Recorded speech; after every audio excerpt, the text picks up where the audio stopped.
Chennai shopping mall Aadi blockbuster KG sale. KG చీరల ప్రారంభ ధర కేవలం 150 రూపాయలు మాత్రమే. కొన్ని ప్రత్యేక చీరలపై రెండవ చీర కేవలం 9 రూపాయలకే సొంతం చేసుకోండి.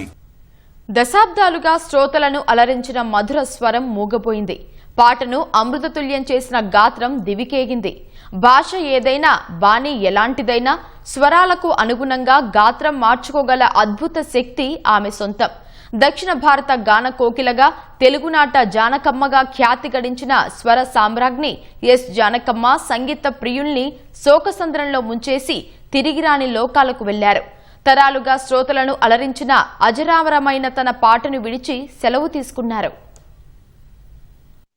విఖ్యాత గాయని ఎస్ జానకి శనివారం తుది శ్వాస విడిచారు. కర్ణాటకలోని మైసూరులో ఓ ప్రైవేటు ఆసుపత్రిలో శ్వాస సంబంధ సమస్యలతో వారం రోజులుగా చికిత్స పొందుతున్న జానకి శనివారం రాత్రి మృతి చెందారు. జానకి మరణ వార్తను ఆమె మనవరాలు అప్సరా విద్యుల సామాజిక మాధ్యమం ద్వారా వెల్లడించారు. ప్రేమ, ఆప్యాయతలు పంచే కుటుంబ సభ్యుల మధ్య నాయనమ్మ ప్రశాంతంగా కన్నుమూశారని తెలిపారు. ఆమె అద్భుతమైన సంగీత ప్రయాణంలో కాలానికి అతీతమైన గీతాలను మిగిల్చి వెళ్లారని పేర్కొన్నారు. వైవిధ్య స్వరంతో పాడిన పాటలు లెక్కలేనన్ని మధుర స్మృతులను మిగిల్చాయని, మానవత్వం, దయాగుణం, గొప్ప వ్యక్తిత్వాన్ని మాకు విడిచి వెళ్లారని తెలిపారు. ఈ కష్ట సమయంలో మా కుటుంబ ఏకాంతతను గౌరవించాలని ప్రార్థిస్తున్నట్లు అప్సరా విజ్ఞప్తి చేశారు.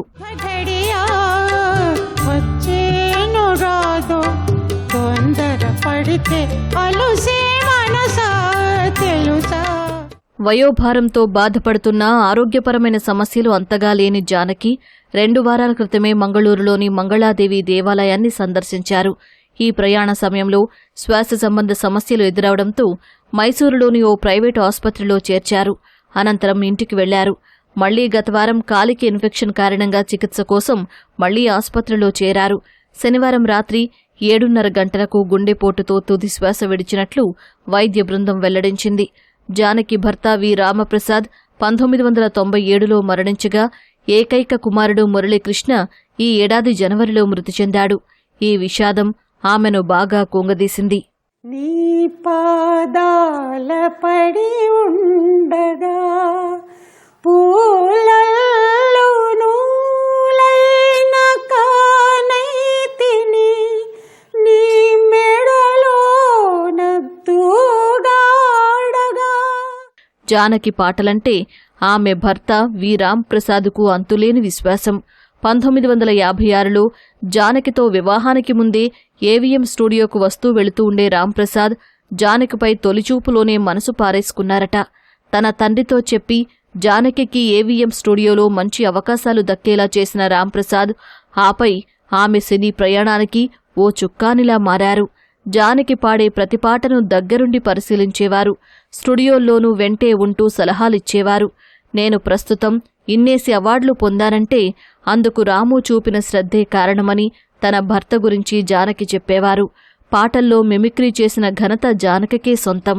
పసిబాలుడు మొదలుకొని మధ్య వయసు, పండు ముసలి గొంతుకులను కూడా తన స్వరంతో పలికించగలిగిన జానకి దక్షిణ భారత గాన కోకిలగా ఖ్యాతి గడించారు.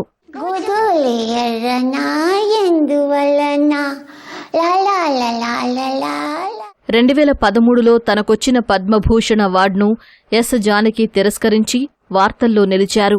ఈ అవార్డుల్లో దక్షిణ భారత కళాకారులపై వివక్ష చూపుతున్నట్లు బహిరంగంగానే విమర్శించిన ఆమె ఈ అవార్డును తిరస్కరిస్తున్నట్లు ప్రకటించారు.